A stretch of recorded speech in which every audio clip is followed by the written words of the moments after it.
Hello बच्चों, academic ज्ञान with Saurabh sir YouTube channel पर आपका फिर से हार्दिक स्वागत है। आज की क्लास में हम बात करने वाले हैं, जैसा कि आप बोर्ड पर देख पा रहे होंगे, properties of acid and base, अम्ल और क्षार के गुणधर्मों के बारे में। ठीक है, आशा करता हूँ आप सभी स्वस्थ होंगे, मस्त होंगे और आपका पढ़ाई अच्छा चल रहा होगा। ठीक है, तो बढ़ते हैं आज की क्लास में आगे की तरफ। देखें, सबसे पहले बेटा अपन बात करेंगे कि अम्ल और क्षार के गुणधर्मों में अम्ल के गुणधर्मों के बारे में। किसके बारे में? अम्ल के गुणधर्मों के बारे में, मतलब प्रॉपर्टीज ऑफ एसिड के बारे में डिस्कस करने वाले हैं। देखें,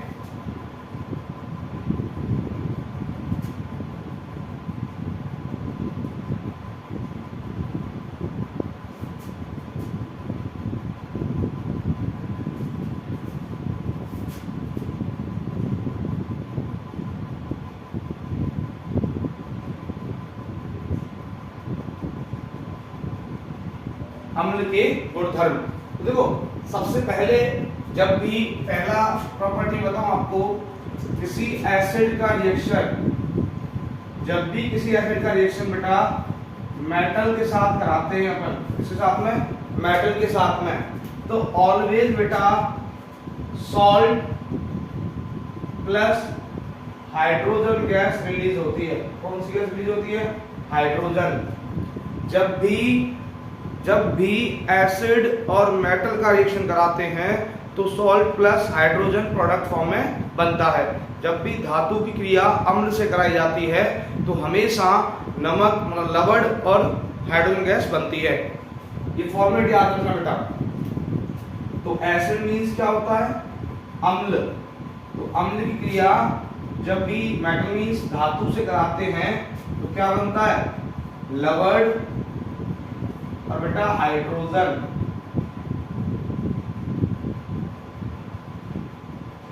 लवण और हाइड्रोजन।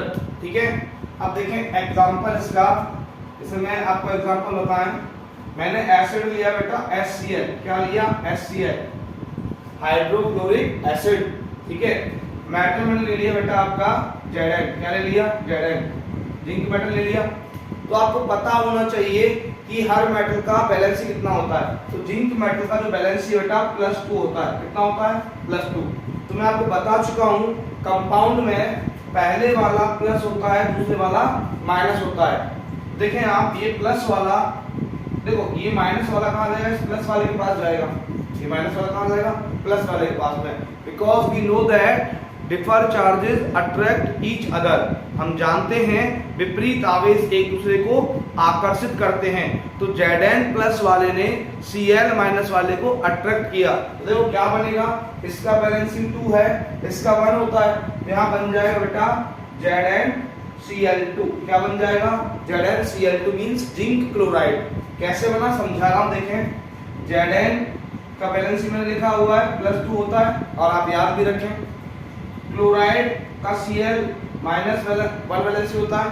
क्रॉस कराओगे तो इसका इधर और इसका इधर, तो बनेगा Z1Cl2।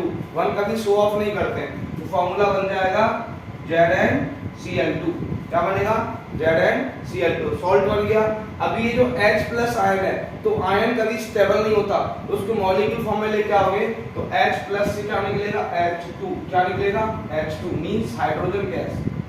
ये अपर साइड मतलब गैस को रिप्रेजेंट करता है। ठीक है, तो जब भी एसिड प्लस मेटल रिएक्शन कराओगे तो always product salt plus hydrogen gas होगा।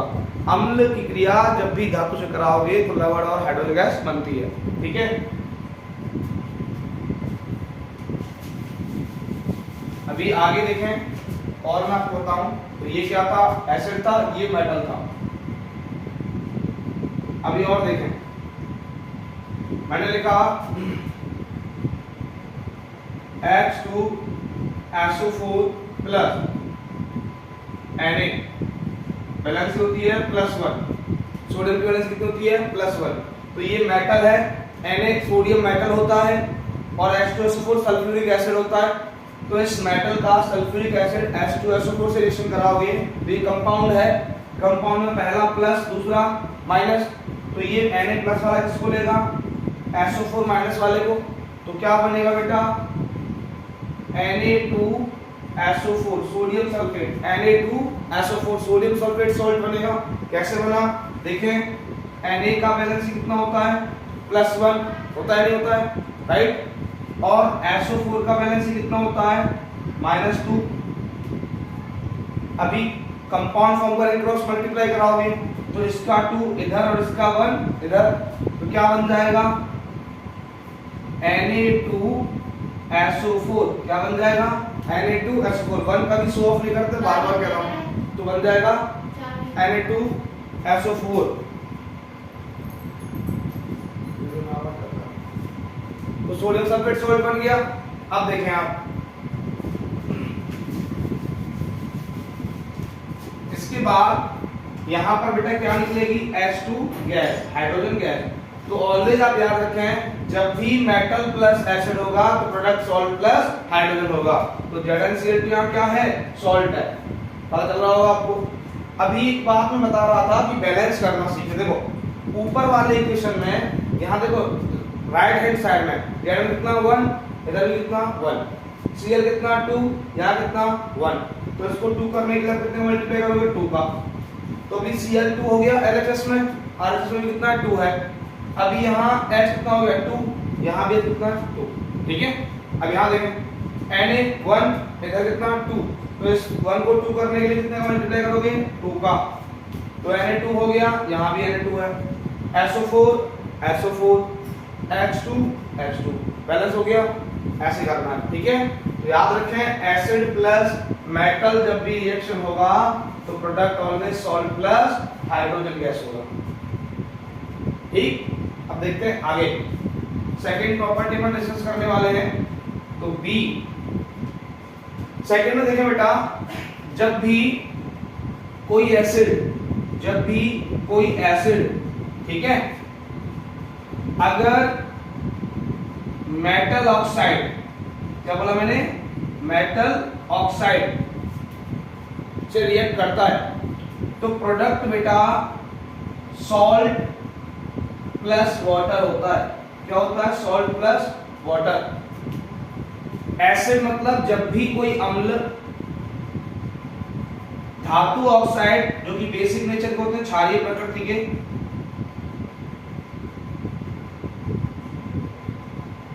से रिएक्ट करेगा तो प्रोडक्ट लवण प्लस जल बनता है, ठीक है। ये फॉर्मेट याद रखें। तो देखिए मैं एग्जाम्पल समझाऊं आपको। एग्जाम्पल मैंने बोला, जैसे देखो मैंने एसिड ले लिया HNO3, नाइट्रिक एसिड HNO3 होता है, प्लस मैंने मेटल ऑक्साइड ले लिया ZnO, जिंक ऑक्साइड, क्या ले लिया, जिंक ऑक्साइड। अभी देखिए कंपाउंड है दोनों के दोनों, तो पहले वाला प्लस दूसरे वाला माइनस, पहले वाला प्लस दूसरे वाला माइनस, तो ये प्लस वाला कहां जाएगा, इस माइनस के पास, और ये प्लस वाला कहां आएगा, इस माइनस के पास। तो जब जिंक NO3 से कंबाइन होगा तो बनेगा बेटा ZnNO3 का होल ट्वाइस।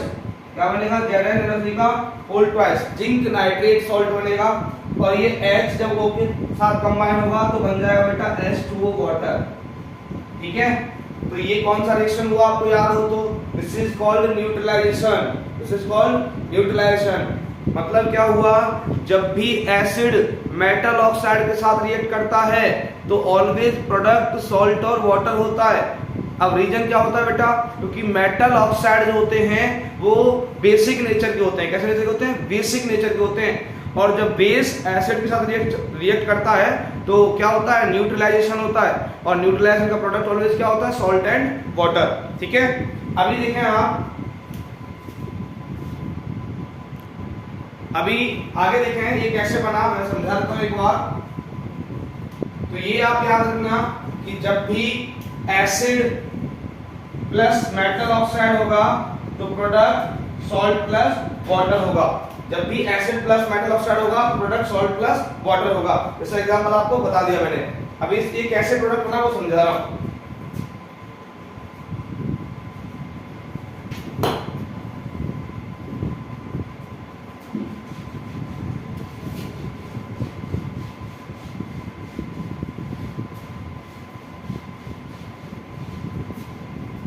देखें यहाँ पर याद रखें बेटा, जिंक का वैलेंसी +2 होता है, पता है आपको।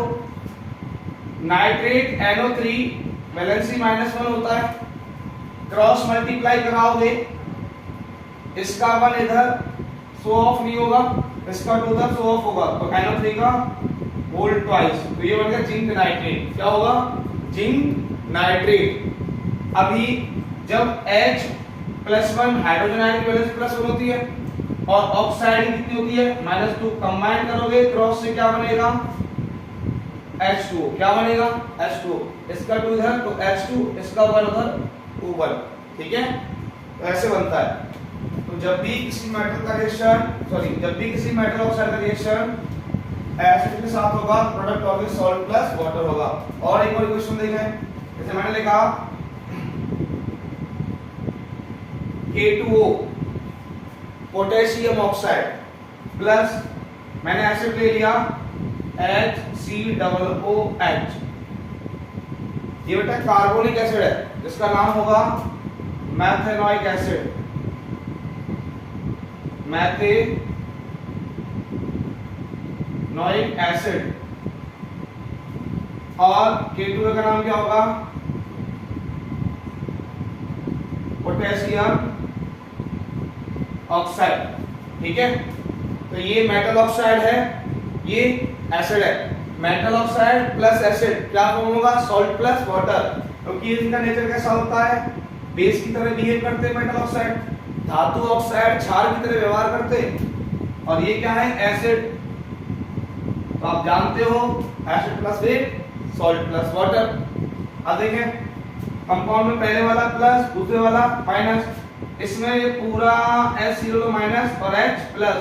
मैंने बताया था कल की क्लास में कि कार्बोनिक एसिड में लास्ट वाला H प्लस होता है, बाकी पूरा माइनस। तो ये मैथेनोइक एसिड कार्बन वाला है, तो माइनस पूरा होगा आगे वाला, पीछे वाला H प्लस होगा। तो ये माइनस वाला HCOO कहाँ आएगा? K प्लस के पास, तो बन जाएगा बेटा HCOOK। क्या बन जाएगा? HCOOK। और ये H प्लस इस O के पास आएगा तो बन जाएगा बेटा H2O। क्या बन जाएगा? H2O। ठीक है, तो ये HCOOK जो है इसको बोलेंगे बेटा पोटेशियम सॉल्ट है ये, लेकिन नाम क्या होगा? पोटेशियम मैथेनोइट।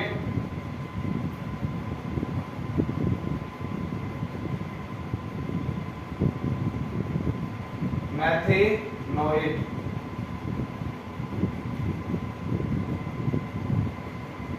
ठीक है, यहां से कॉमन नेम बोले तो इसी का नाम हो जाएगा पोटेशियम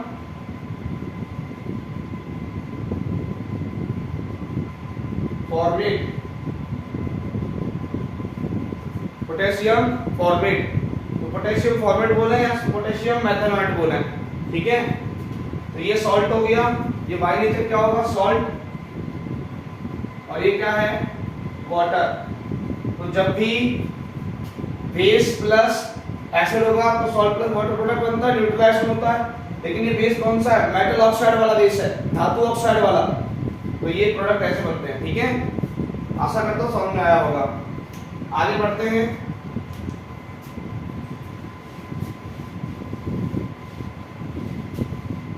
इरेज करो उसको।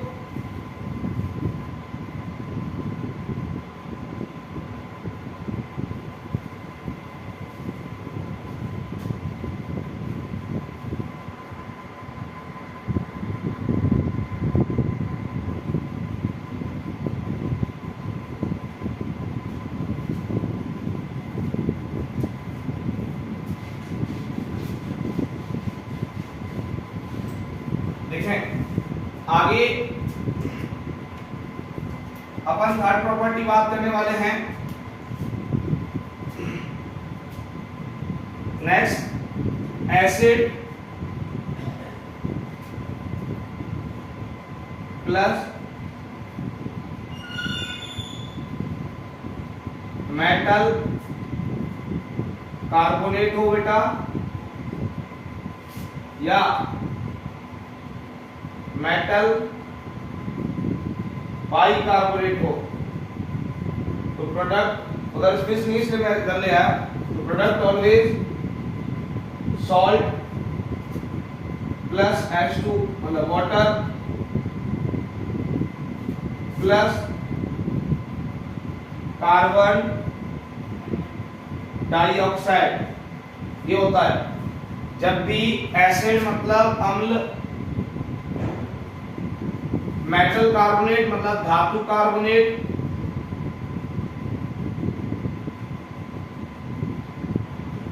या धातु बाइकार्बोनेट,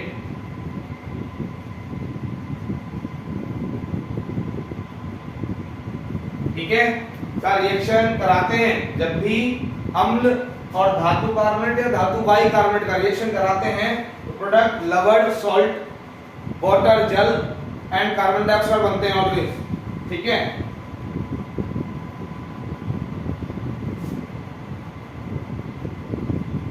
तो ये बेटा आप याद रखना फॉर्मेट।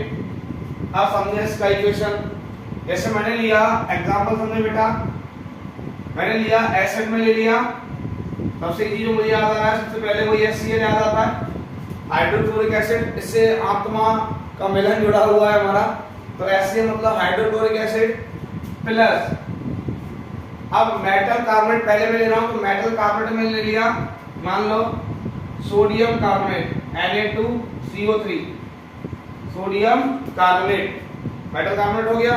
तो याद रखें बेटा मेटल कार्बोनेट जो होता है वो बेसिक नेचर का होता है, तो ये बेस की तरह बिहेव करेगा, ये वही एसिड है, तो एसिड प्लस बेस क्या होता है, न्यूट्रलाइजेशन ही होगा। तो HCl और सोडियम कार्बोनेट अब रिएक्शन कराएं, देखें ये H plus Cl minus Na plus CO3 minus, तो Na प्लस वाला कहाँ आएगा, Cl माइनस के पास आएगा, नहीं आएगा, तो बन जाएगा बेटा NaCl, सॉल्ट बन गया, प्लस ये CO3 माइनस H प्लस के पास आएगा तो क्या बनेगा H2CO3 जो कि अनस्टेबल होता है। H2CO3 हाइड्रोजन कार्बोनेट अनस्टेबल होता है तो टूटेगा, तो क्या बनेगा बेटा H2O प्लस CO2, तो ये क्या हो गया कॉमन सॉल्ट, साधारण नमक, ठीक है। तो जब भी एसिड प्लस मेटल कार्बोनेट होगा तो salt plus H2O plus CO2 form होगा, और इस रिएक्शन का नाम क्या होगा, वही न्यूट्रलाइजेशन। क्या नाम होगा इस रिएक्शन का, न्यूट्रलाइजेशन मतलब उदासीनीकरण। क्या नाम है इसका बेटा, उदासीनीकरण, ठीक है, उदासीनीकरण, ओके। अभी देखें एक और इसका इक्वेशन देखते हैं, नीचे देखें एक और इक्वेशन, ये फर्स्ट हो गया, सेकंड और देखें, मैंने यहाँ एसिड लिया HNO3, क्या लिया HNO3 प्लस, मैंने लिया मेटल कार्बोनेट, बाइकार्बोनेट, देखो मेटल कार्बोनेट यहाँ ले लिया, बाइकार्बोनेट यहाँ ले रहा हूँ, मैंने लिया KHCO3, मैंने लिया KHCO3, तो नाइट्रिक एसिड और पोटेशियम बाइकार्बोनेट, नाइट्रिक एसिड और पोटेशियम बाइकार्बोनेट, नाम बोल रहा हूं मैं आपके लिए, nitric acid HNO3, potassium bicarbonate KHCO3, ठीक है। अब यहाँ ये plus HNO3 minus K plus और HCO3 माइनस, तो ये NO3 कहाँ जाएगा K प्लस के पास, तो बन जाएगा बेटा KNO3, क्या बन जाएगा KNO3, पोटेशियम नाइट्रेट, ये HCO3 कहाँ आएगा इस H प्लस के पास, तो बन जाएगा बेटा H2CO3 जो ब्रेक होगा H2O प्लस CO2 में, ठीक है। तो जब भी एसिड प्लस मेटल बाइकार्बोनेट या मेटल कार्बोनेट होगा तो product salt plus water plus CO2 होगा। जब भी अम्ल की क्रिया धातु कार्बोनेट या धातु बाइकार्बोनेट से कराई जाती है तो उत्पाद हमेशा लवण प्लस जल प्लस कार्बन डाइऑक्साइड बनता है, ठीक है।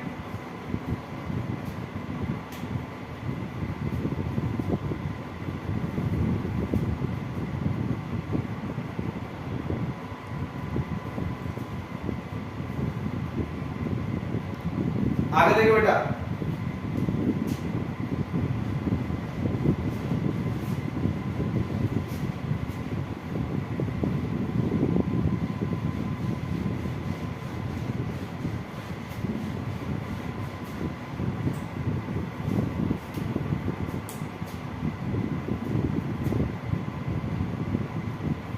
डी। फोर्थ प्रॉपर्टी क्या है बेटा, एसिड जब बेटा वाटर के साथ रिएक्ट करता है, किसके साथ में, वाटर के साथ में, तो याद रखें बेटा प्रोडक्ट हाइड्रोनियम आयन बनता है। क्या बनता है, हाइड्रोनियम आयन। ठीक है, जब भी अम्ल जल के साथ क्रिया करता है तो प्रोडक्ट हाइड्रोनियम बनता है। क्या बनता है, हाइड्रोनियम। तो ये बात याद रखें कि एसिड जब भी वाटर के साथ रिएक्ट करता है तो हाइड्रोनियम आयन बनता है। लेकिन यहाँ एक कॉन्सेप्ट याद रखना बेटा, we have to add water to acid, not acid to water. We have to add acid to water, नहीं वाटर टू एसिड। हमें पानी को अम्ल में मिलाना चाहिए, अम्ल को पानी में नहीं मिलाना चाहिए। क्या बोला मैंने, हमें अम्ल को पानी में नहीं मिलाना चाहिए, पानी को अम्ल में मिलाना चाहिए।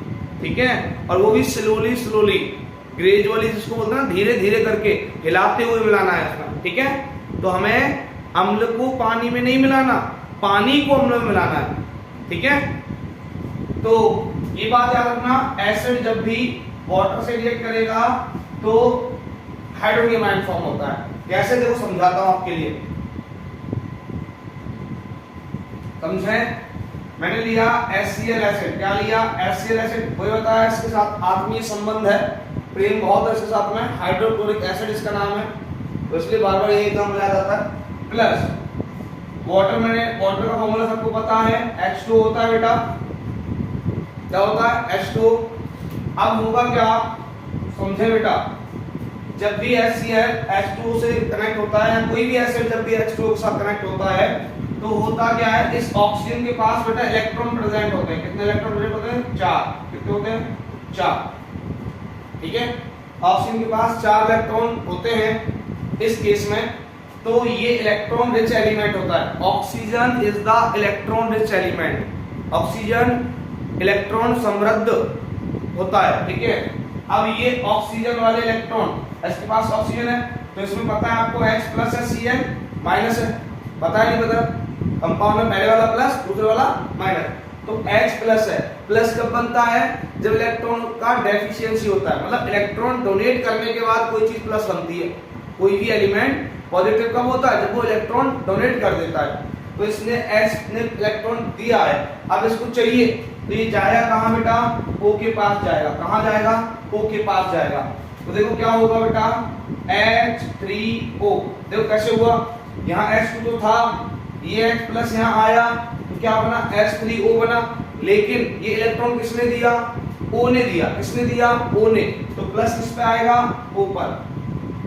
ठीक है, तो H3O प्लस, इसका नाम क्या होता है बेटा, हाइड्रोनियम आयन। क्या होता है, हाइड्रोनियम आयन H3O प्लस। तो जब भी एसिड टू वाटर ऐड करोगे तो हाइड्रोनियम आयन फॉर्म होता है। लेकिन जो मैं अभी कॉन्सेप्ट बोल रहा था, ये स्टार पॉइंट याद रखना बेटा, वाटर टू एसिड मिक्स करना है, वाटर टू एसिड। ये प्रोसेस तो सही होता है। ठीक है, जल में अम्ल, जल को अम्ल में, जल को अम्ल में मिलाएं। जल को अम्ल में मिलाना बेटा, अम्ल को जल में नहीं मिलाना। अगर मैं वही लिखूं एसिड टू वाटर तो ये प्रोसेस रॉन्ग होगा बेटा। कभी भी एसिड टू वाटर मिक्स नहीं करना, वाटर टू एसिड मिक्स करना है, वो भी ग्रेजुअली, है ना, धीरे धीरे। तो ये प्रोसेस हाईली एक्सोथर्मिक होता है। कैसा होता है, हाईली एक्सोथर्मिक, हाईली एक्सोथर्मिक, बहुत ज्यादा ऊष्माक्षेपी होता है। एसिड टू वाटर मिक्स करने का प्रोसेस हाईली एक्सोथर्मिक, मतलब बहुत ज्यादा ऊष्माक्षेपी होता है। इसीलिए अपन को एसिड टू वाटर मिक्स नहीं करना चाहिए, वाटर टू एसिड मिक्स करना चाहिए। स्लोली स्लोली हो गया ना, बार बार ये बात बोल रहा हूँ। ये आपने यहाँ टिक लगा हुआ है, वाटर टू एसिड वाले कॉन्सेप्ट पे, ये सही है, ये गलत है। ठीक है,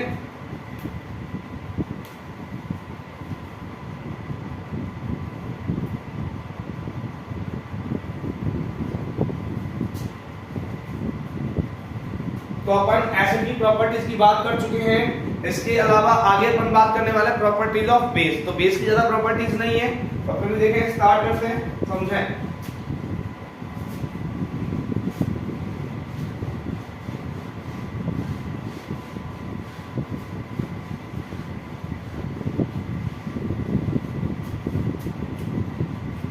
प्रॉपर्टीज ऑफ बेस।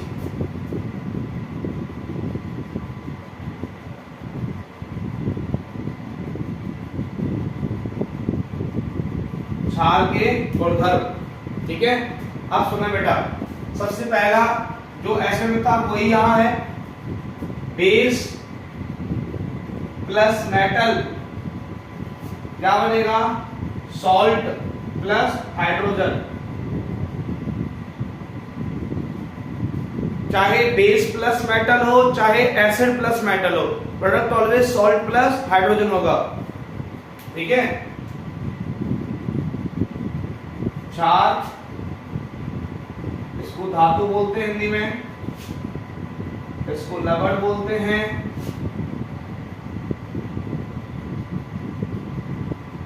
बेटा हिंदी मीडियम वालों को इतना परेशानी आनी नहीं चाहिए वैसे इंग्लिश में, मैं साथ साथ हिंदी बोलता जाता हूँ, इंग्लिश तो बहुत ही कम बोलता हूँ।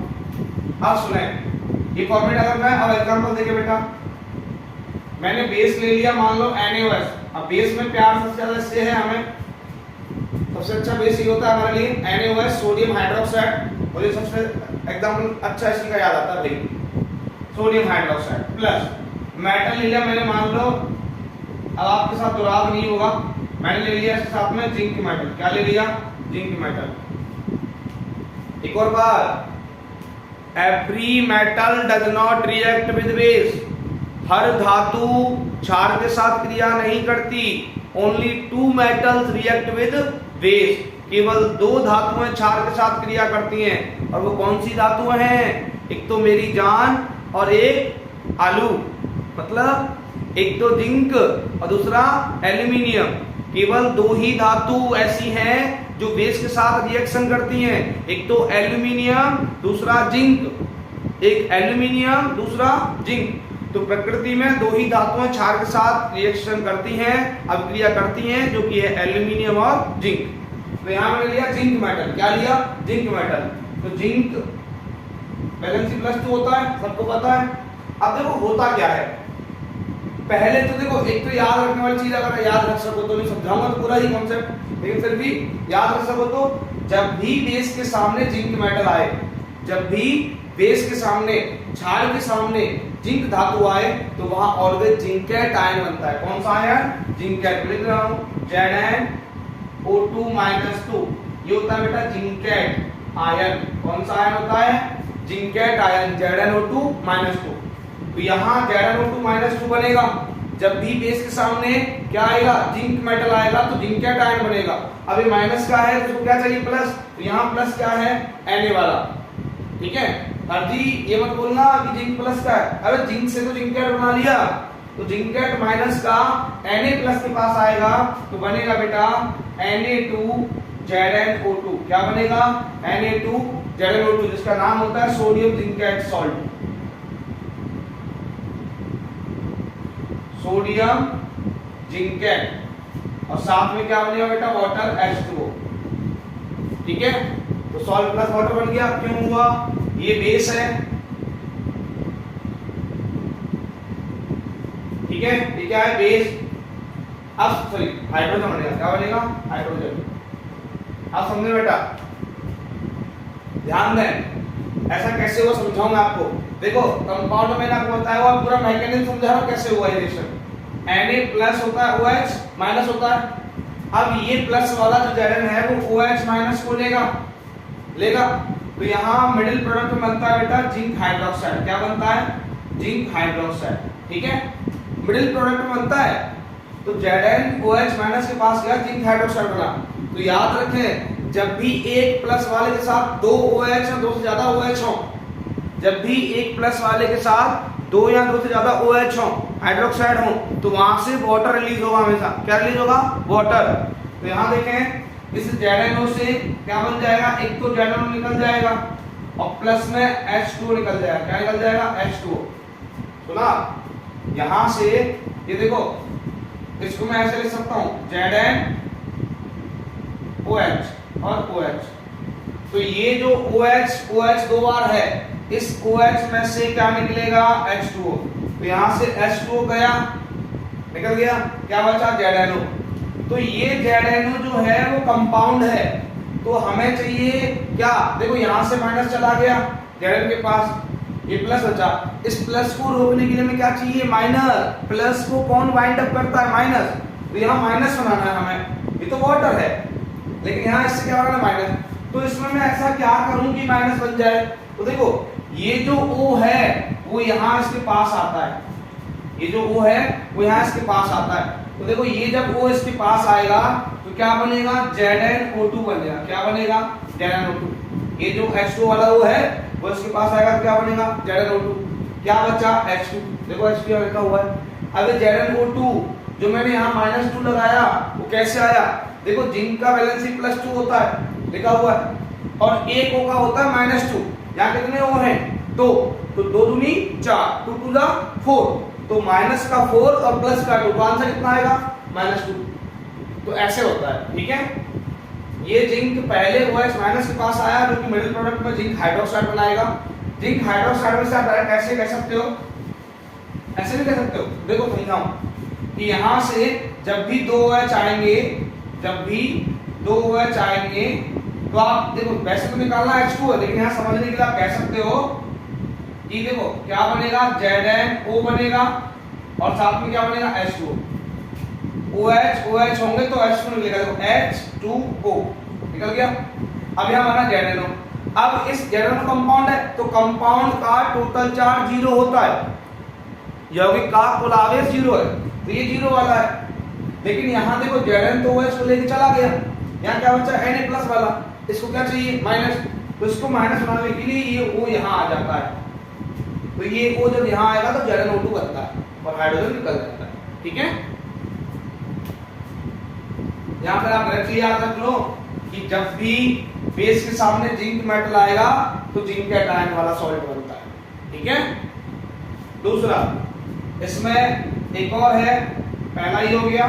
दूसरा NaOH बेस लिया, मेटल ले जाता है एल्यूमिनियम। क्या ले जाता है? एल्यूमिनियम।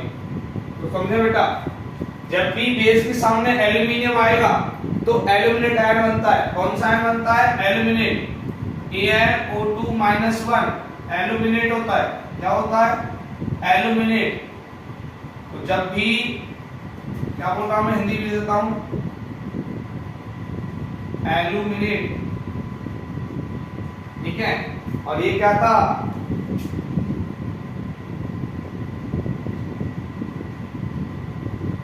जिंकेट।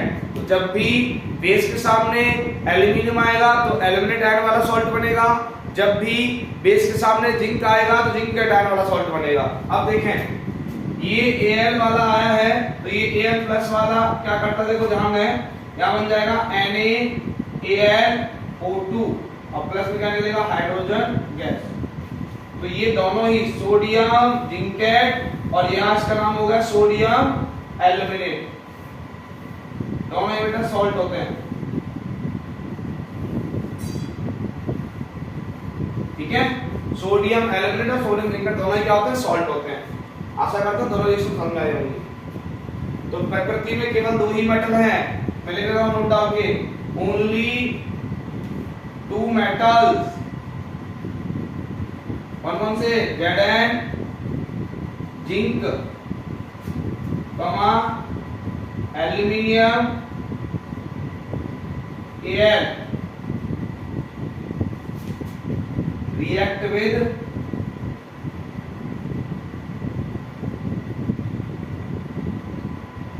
बेस। तो केवल 2 धातुएं प्रकृति में बेस के साथ रिएक्शन करती है, एक एल्यूमिनियम दूसरा जिंक, ठीक है। इसको मैं इलाइन थोड़ा मेरा ऐसे ही लिखा जाता है, टेढ़ा गया है, पर आपको दिख रहा होगा, ये आप याद रखें, मैंने रेड से अंडरलाइन कर दिया है।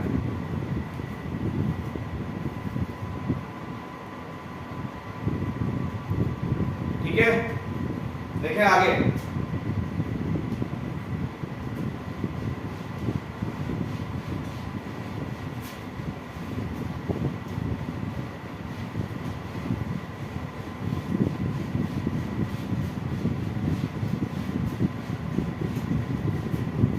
आगे समझे बेटा।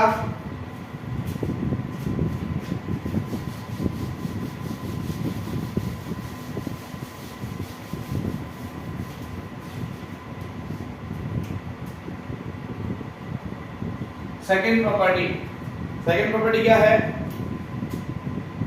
जब भी बेस प्लस वाटर होगा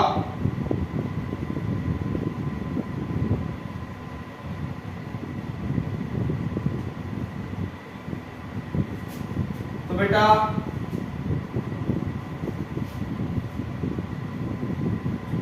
कैटायन मतलब प्लस और एनायन मतलब माइनस अलग अलग हो जाते हैं। जब भी बेस प्लस वाटर होगा तो कैटायन और एनायन अलग अलग हो जाते हैं। ठीक है, जैसे समझाऊं आपको बेटा, एग्जांपल मैंने लिया NaOH। क्या लिया? NaOH। जब यहाँ H2 का प्रेजेंस होगा जल का, बेटा Na प्लस अलग हो जाएगा और OH माइनस अलग हो जाएगा। तो Na प्लस सोडियम आयन बन गया, OH माइनस हाइड्रोक्साइड आयन बन गया। तो बेटा ये जो प्रोसेस है इसको बोलते हैं आयोनाइजेशन। क्या बोलते हैं? आयोनाइजेशन, हिंदी में आयनन। ठीक है, तो जब भी क्षार के साथ में, सॉरी क्षारक, हिंदी वाले ध्यान सुने, जब भी क्षारक के साथ में जल मिलाया जाता है तो उसमें धनायन और ऋणायन अलग अलग हो जाते हैं और यह प्रक्रिया आयनन कहलाती है। ठीक है, और जो क्षारक जल में घुल जाते हैं वो क्षार कहलाते हैं। जो क्षारक जल में घुल जाते हैं वो क्षार कहलाते हैं। तो क्षारक और क्षार में डिफरेंस समझ लो। जो क्षारक जल में घुल जाते हैं वो क्षार कहलाते हैं।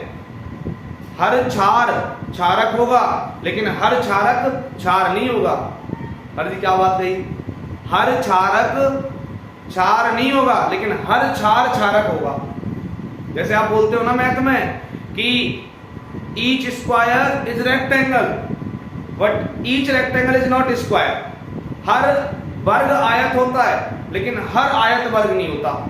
ठीक है, उम्मीद करता हूं बात समझ आई होगी, कंफ्यूज तो नहीं हुए हैं? अब समझें। तो आयोनाइजेशन क्या हुआ? द इंग्लिश वाले सुने, the process of mixing water with acid and base. The process of mixing water to acid and base is called ionization. The process of mixing water to acid and base is called ionization and dilution. इसी का नाम dilution है, इसी का नाम ionisation है। इसका नाम डाइल्यूशन भी होता है बेटा, मतलब तनुकरण। ठीक है, दोनों इसी के नाम है, डाइल्यूशन एंड तनुकरण। ठीक है, अब मैं बताने वाला था अभी एक चीज, क्या बता रहा था? हाँ समझें।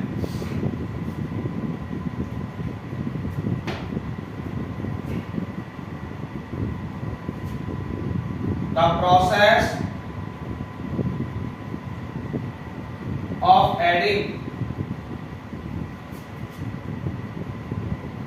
water to acid base is called dilution। Hindi में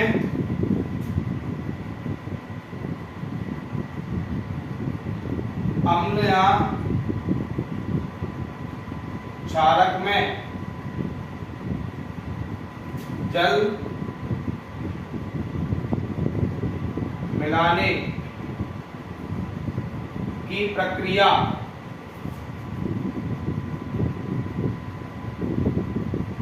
तनुकरण कहलाती है। तो अम्ल में जल मिलाने की क्रिया तनुकरण कहलाती है। ठीक है, तो इतना बेटा याद रखना, आगे समझे, स्क्रीनशॉट ले लो आप।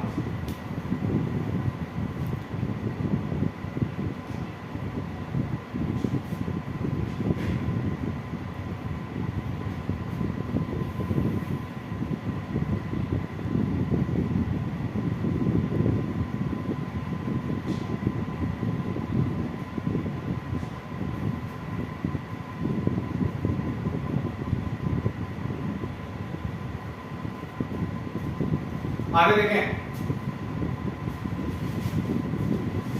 आज की क्लास में एक लास्ट चीज और बता दूं आपको, उसके बाद आज की क्लास ओवर करते हैं। देखें, मैं एक बात बता रहा बेटा, याद रखना, मेटल प्लस ऑक्सीजन जो है थर्ड चैप्टर में आएगी, मैं फिर अभी बता रहा हूं। तो मेटल ऑक्साइड बनता है, ठीक है, और मेटल मतलब हिंदी में धातु होता है, सबको पता होगा, नहीं पता होगा याद रखना। ऑक्सीजन तो ऑक्सीजन ही है, और यहाँ मेटल ऑक्साइड मतलब धातु ऑक्साइड।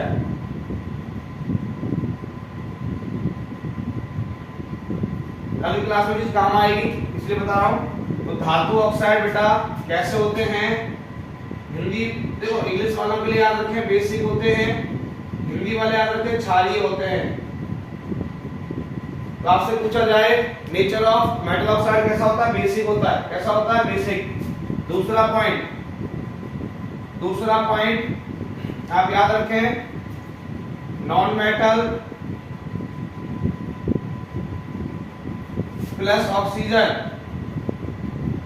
तो बनेगा नॉन मेटल ऑक्साइड, ठीक है। अब नेचर होगा बेटा एसिडिक, कैसा होगा, एसिडिक। धातु ऑक्साइड बनेगा, और प्रकृति कैसा होगा, अम्लीय। तो याद रखना कि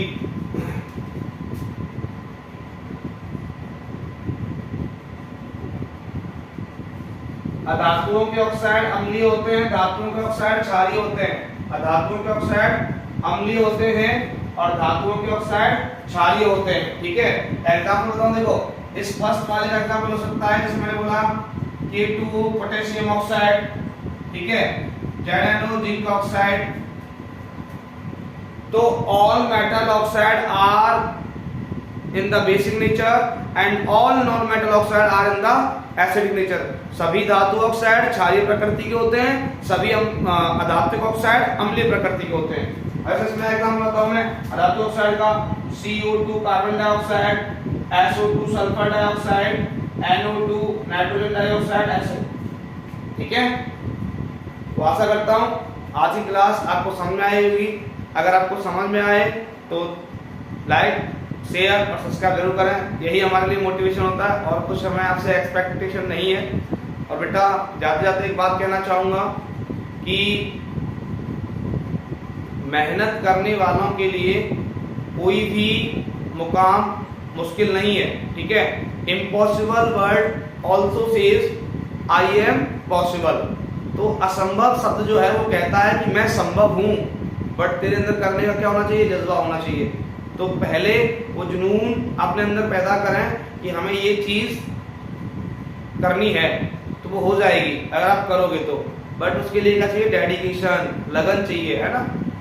तो मेहनत करें, और मेहनत इस हिसाब से करें ताकि आप जो टारगेट बना के चल रहे हैं वो पूरा हो, ठीक है। तो जय हिंद, जय भारत, मिलते हैं अगली क्लास में।